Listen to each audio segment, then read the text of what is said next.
Welcome to Kenton's videos. Enjoy the video. You start now, park safely, ignition off, key out, do not waste time. Once settled, open the interior fuse box. The owner's manual pinpoints the panel and fuse ID.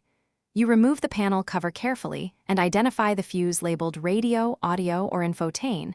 This supplies the touchscreen. Make sure you have needle nose pliers or the fuse puller.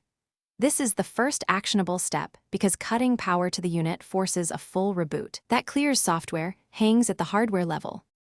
You now perform the core reset. Using the fuse puller or pliers, remove the infotainment fuse cleanly. Do not bend it. Once the fuse is out, wait 30 to 60 seconds.